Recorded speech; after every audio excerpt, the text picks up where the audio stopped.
waktu itu pernah gue nyampe turun ke lapangan bener-bener ngeberesin. Jadi kejadiannya tuh dia tuh nawarin ke apa namanya satu pol pangkalan truk gitu ya. Dia nawarin ke pangkalan truk. Gak tau lah, memang karena konsumennya memang beragam ya. Tapi tidak semua konsumen seperti itu. Ada juga yang memang baik dan segala macam. Ada waktu itu kejadian mungkin si SPG gue tuh ngerasa dilecehin, maaf nih, dadanya dipegang sama dia gitu kan, sampai dia gak terima, sampai dia bener-bener pengen diusut sampai dibawa ke ranah hukum gitu kan. Akhirnya memang waktu si TL-nya juga ngedon karena di situ kan banyak orang tuh, di poltreknya tuh banyak ibarat kata banyak orang. Jadi si TL gue tuh ngedon ngadepin orang-orang kayak gini, gue gimana nih caranya. Akhirnya gue yang terjun langsung waktu itu ke sana ngeberesin masalah itu dengan ya gue sih dengan cara kekeluargaan.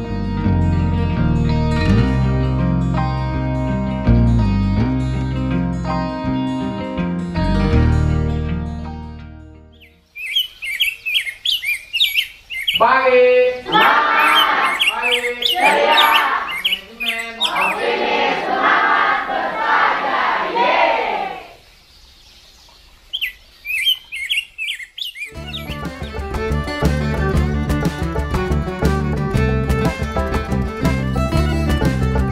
Perkenalkan, gue di sini Fajar Kurniawan Sidik, lahir di kota Bandung, cuman di cara kepemerintahan sih Sukabumi, lahir Sukabumi ya. Sekarang posisi kebetulan lagi menggeluti bidang usaha event organizer, namanya CP BOZ Management. Kebetulan saya sendiri sebagai founder di sini. BOZ Management lebih dibaca sih lebih enaknya Boss Management gitu ya. Awal mula kisahnya itu terinspirasi karena kebetulan usaha ini dibangun berdasarkan persaudaraan kan ya, bersama kakak kandung. Jadi kita ngambil saudara, tadinya mau ngambil brother management, cuman bahasanya lebih umum sih gitu kan. Makanya kita searching itu sebenarnya berawal dari bahasa yang lain sih, bahasa Belanda gitu kan, yang artinya itu brother of juice. Jadi disingkatnya BOZ kan. Kenapa ngambil itu? Karena kita ngelihat ada singkatan di situ. Jadi kan orang ngelihat ada uniknya juga gitu. Sebelum terjun ke dunia IO sendiri, kebetulan saya sekarang usia menginjak 26 tahun ya.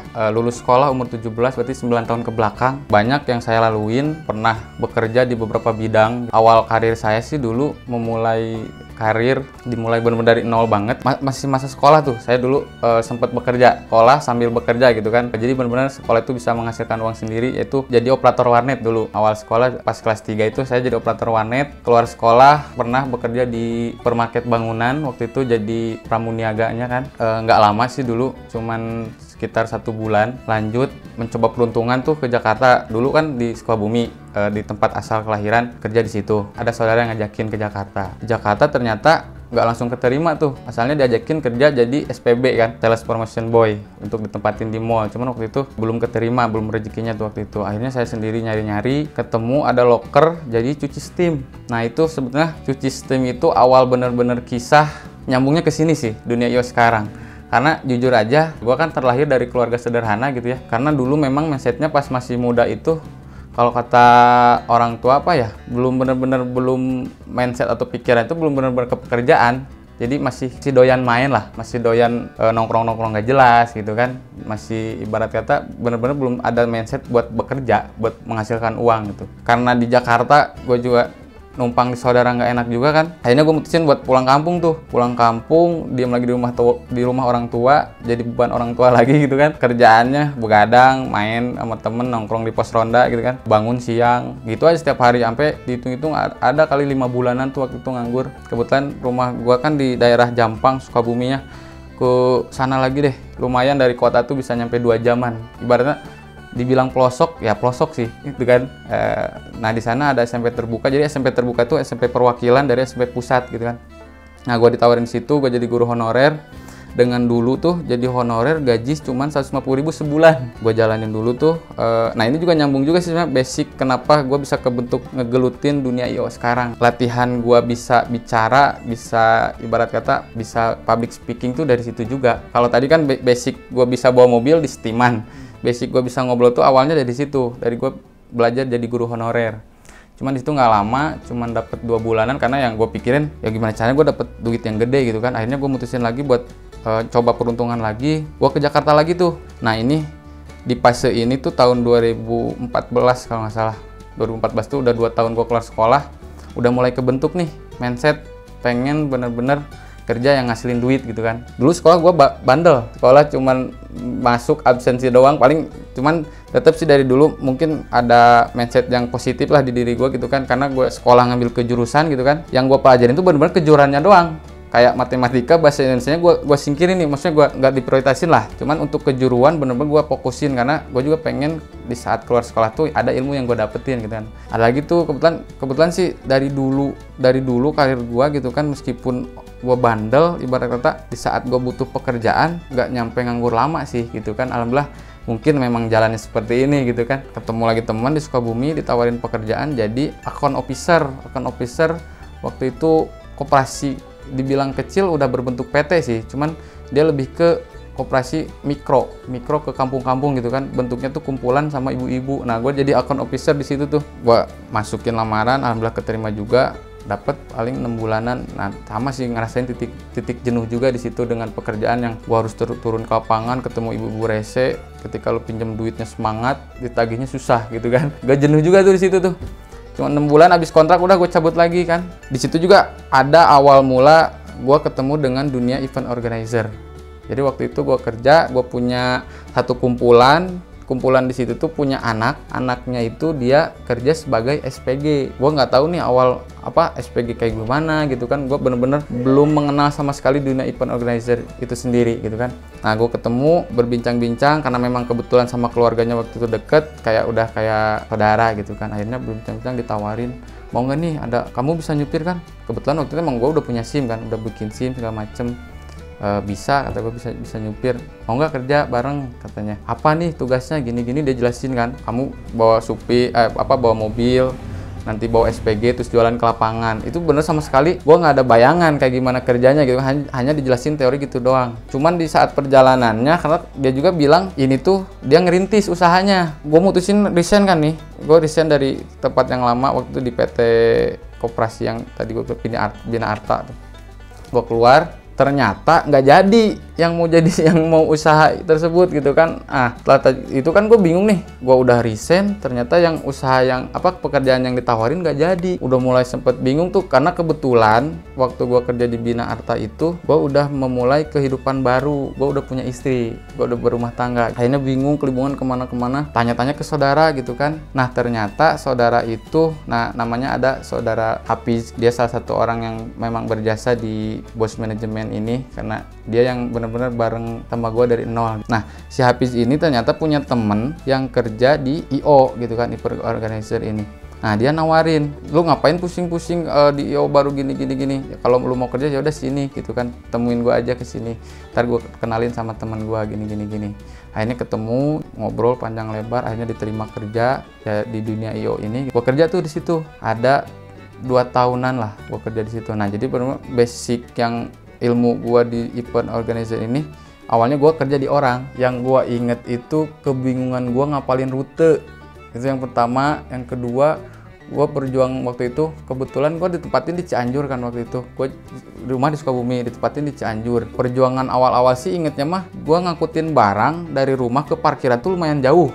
Itu kan ada sekitar 100 meteran, karena kebetulan akses ke kantornya IO yang lama itu waktu itu lagi dicor, lagi diperbaikin. Mau nggak mau si mobil parkir di luar. Nah gue harus ngangkutin barang tuh, sehari itu kan bisa jualan 8 sampai 12 karton. 12 karton lumayan lah gitu kan, bolak-balik. Di situ sempet ngedown juga. Aduh, kerjaan gue kok kayak berat, kirain cuma tugas nyupir doang. Ternyata kan banyak tugas yang lain-lain yang harus gue pelajarin. Yang paling berkesan sih itu hari pertama, bener-bener gue belum persiapan. Waktu itu kan emang ngedadak juga tuh interview sama si temen yang si Hafiz tadi tuh. Celana aja masih pakai celana main, sobek gitu segala macam, gak ada niatan kerja awalnya. Cuman diajak langsung terjun ke lapangan dengan gue harus ngapain, gue bingung gitu kan. Tapi memang dia bimbing gitu kan, diajarin dulu caranya gimana.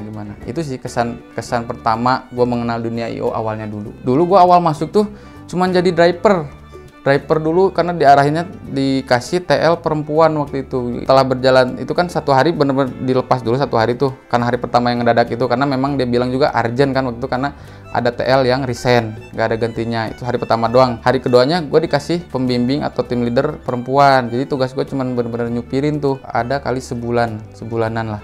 Dari supir, mungkin mereka ngeliat kinerja gue ke perusahaan, gak tau lah penilaian mereka gitu kan. Nah gue diangkat jadi tim leader, dipercaya benar-benar bawa tim sendiri. Dihitung-hitung sih ada 7 bulanan lah. 7 bulan itu benar-benar jadi tim leader yang bawa tim ke lapangan sendiri, sampai akhirnya gue dipercaya waktu itu untuk training koordinator atau penanggung jawab area. Kebetulan gue di tesnya itu langsung di pusatnya. Waktu itu kan pusatnya di Bogor, pusat IO-nya yang tempat gue yang lama itu di Bogor. Gue langsung ditempatin ke Bogor jadi koordinator.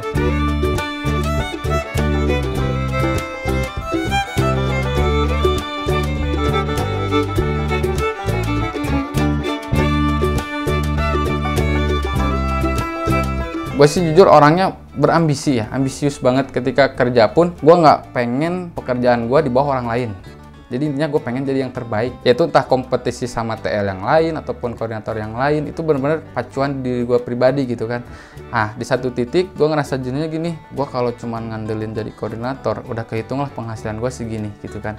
Kebetulan banget waktu itu memang saudara gue, kakak kandung gue tuh baru banget resign dari tempat kerja yang lama. Dan dia cerita-cerita dia dapet tunjangan jam sostek gitu kan, ketenagakerjaan yang nominalnya lumayan lah gitu kan. Oh bisa nih buat dibikin modal. Akhirnya kerjasama sama kakak. Yang pertama gue lakuin waktu itu ya gue ketemu sama kakak, gue presentasiin juga gitu kan pekerjaan yang nanti kita buka tuh kayak gimana. Gue sampein secara detail ke dia gitu kan, dia memahamin betul. Nah setelah itu gue ngerekrut orang yang tadi itu si Hafiz yang awal banget. Dia ngasih pekerjaan IO ke gue gitu kan. Kebetulan dia lagi nganggur waktu itu. Gue awal-awal sih buka di SPBU, karena kebetulan SPBU waktu itu belum terlalu rame di Cianjur ya. Masih banyak SPBU yang kosong, dan kebetulan banget ketika gue kerja di IO yang lama itu, gue udah punya relasi tuh, punya link-link si manajer SPBU tuh udah deket gitu kan, karena udah kerja sama. Akhirnya dia yang ngasih jalan di situ. Modal awal bos manajemen dulu itu cuma 2 SPG sama 1 tim leader, yaitu si Hafiz tadi. Awalnya gua buka di SPBU. Yang dijual si minuman ringan, brand yang belum bener-bener rame di pasaran. Jadi kita juga sebetulnya lebih ke ngebantu promosi secara pasif. Si prinsipal ngasih barang ke kita, udah tok lepas dia ngejual barang. Kita yang promosiin ke lapangan gitu kan. Mereka hanya promo secara tidak langsung gitu kan, tanpa mereka ngeluarin biaya lebih. Link barang ya dulu karena belum punya nama besar gitu ya, maksudnya belum dikenal sama prinsipal. Ya kebetulan memang tidak dipungkirin itu link dari tempat gue yang lama kerja gitu kan. Ada satu supplier, waktu itu supplier Coca-Cola, dia suka ngirim barang, sering ngobrol-ngobrol juga gitu kan, dia nawarin barang tuh akhirnya. Dulu awal banget gue inget, gue tuh jualan Palpi Oren. Waktu itu lagi promo besar-besaran tuh Coca-Cola, Palpi bener-bener harganya promo gila-gilaan. Gue buka tuh tahun 2020, pas awal baru rame-ramenya pandemi tuh, 2020 bulan Juli. Kalau diceritain misalnya dari awal banget tuh, bener-bener pahit dulu lah, kita pahit. Namanya setiap orang memulai usaha tuh gak mungkin langsung dapetin hasil gitu kan, karena banyak banget proses yang harus kita laluin. Dulu dari awal 2 SPG tuh dibilang nutup buat operasional sih bisa nutup, cuman untuk keuntungan sama sekali kita nggak dapet keuntungan waktu di awal-awal. Bener-bener uang itu bisa berputar, yang penting gue mindsetnya gue buka usaha tuh yang penting si TL gue kegaji gitu kan, SPG gue kegaji, gue bisa beli barang lagi, gue bisa buat sewa tempat lagi. Selama bisa dihitung sih 3 bulanan. 3 bulan ke sana baru tuh bener-bener bisa gue dapetin hasil meskipun masih sedikit gitu kalau di awal-awal. Berjalan 2 SPG, 3 mingguan tuh 2 SPG, karena kebetulan ketika gue mutusin bener-bener resign itu kan banyak orang-orang di tempat kerja gue dulu mungkin naruh kepercayaan. Mereka itu ngontek, katanya kamu buka gini, boleh nggak gue ikut? Di bulan kedua, dari awal 2 SPG itu di bulan kedua nambah tuh ada 9 SPG. Dulu kan awal banget tuh gue cuman pegang produk 1 Coca-Cola. Seiring berjalannya waktu tuh datang prinsipal, waktu itu Indomarko produknya Ichi-Ocha. Terus datang lagi produk waktu itu Puru-Puruko, masih brand belum ternama sih. Yang paling ternama sih itu Ichi-Ocha ya, mungkin semua orang udah tahu lah produk Ichi-Ocha gitu kan. Sampai sekarang sih alhamdulillah udah bos manajemen 1 tahun berjalan, lebih dari 10 produk sih. Keuntungan IO sendiri ya, bos manajemen sendiri memang dari margin harga barang. Harga barangnya sekian persen, kita jual di akumulasi berapa persen. Nah itu margin yang kita ambil setelah dipotong biaya operasional. Banyak banget sih biaya operasionalnya gitu ya untuk dunia IO itu. Dimulai dari tempat tinggalnya kantor gitu kan. Yang kedua mungkin operasional kendaraan, belum lagi BBM-nya, belum lagi gaji si tim leadernya gitu. Dari produsen paling, kalau gue sih orangnya nggak mau ribet ya Kang, nggak mau ribetnya gini.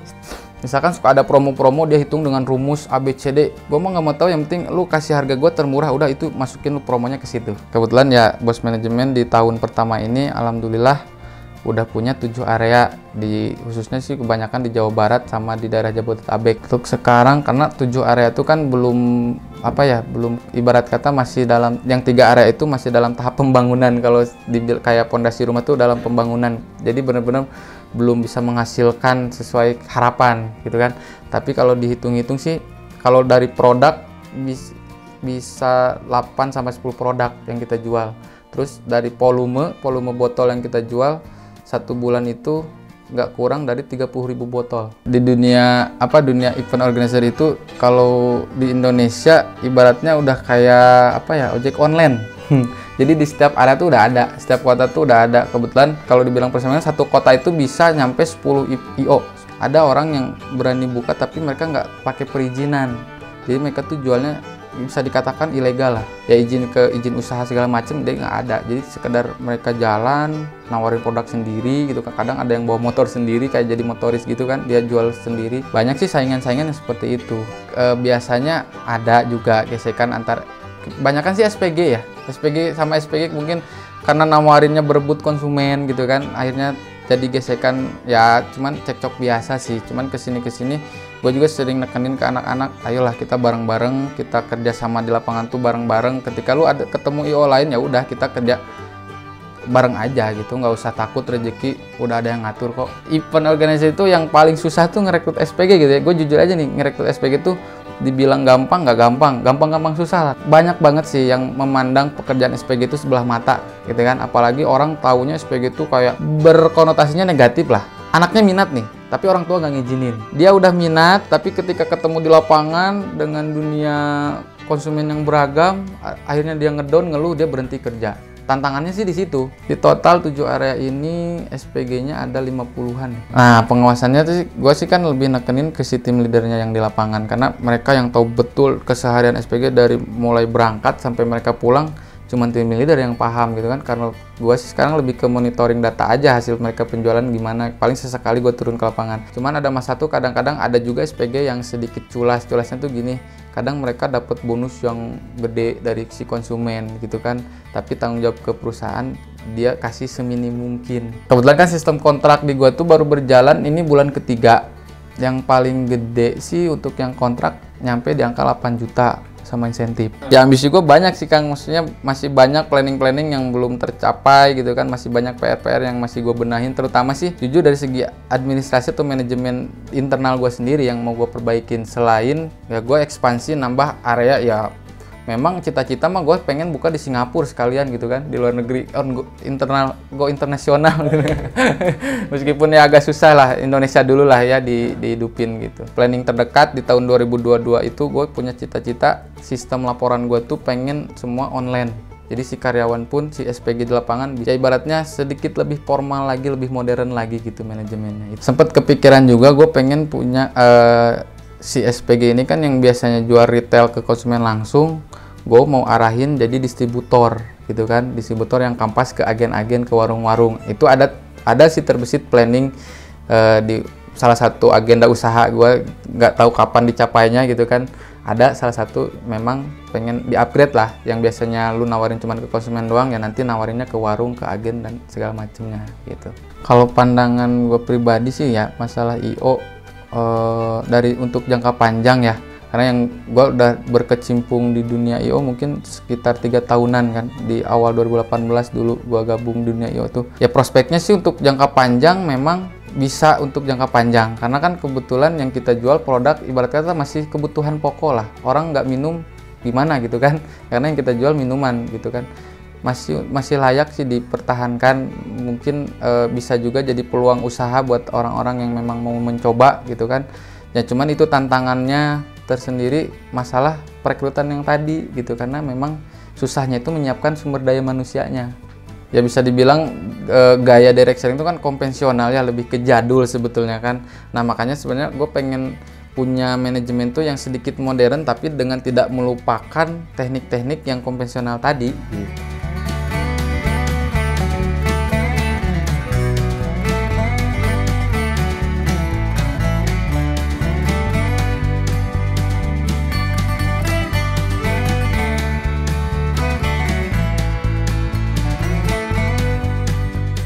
Ya, pesannya sih buat anak-anak muda, terutama nih anak-anak STM, anak-anak STM, SMK lah ya, ke jurusan, lu jangan sia-siain jurusan kalian gitu kan. Meskipun ya sebenarnya jurusan gua IT kerja di dunia seperti ini berbanding terbalik sih ya.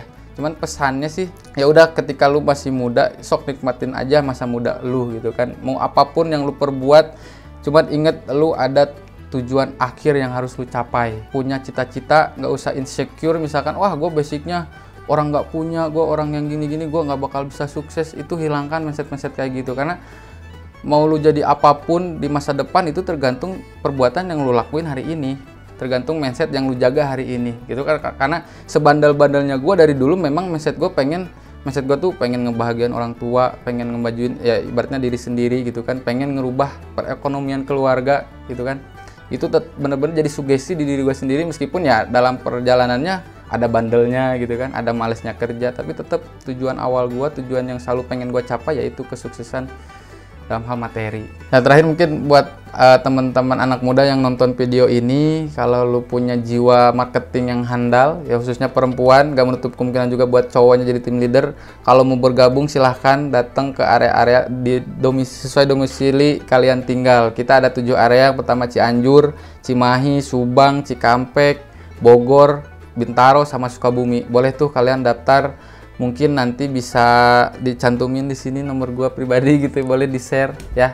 Langsung kontak gua aja. Oke. Buat teman-teman gua khususnya nih anak-anak bos manajemen, kalau lu pengen di aku member wajib subscribe Halo Bos. Jangan lupa share, comment, and like. Dan subscribe. Terima kasih. Ya, oke, sukses terus juga buat Halo Bos ya. Semoga channelnya makin gede. Amin.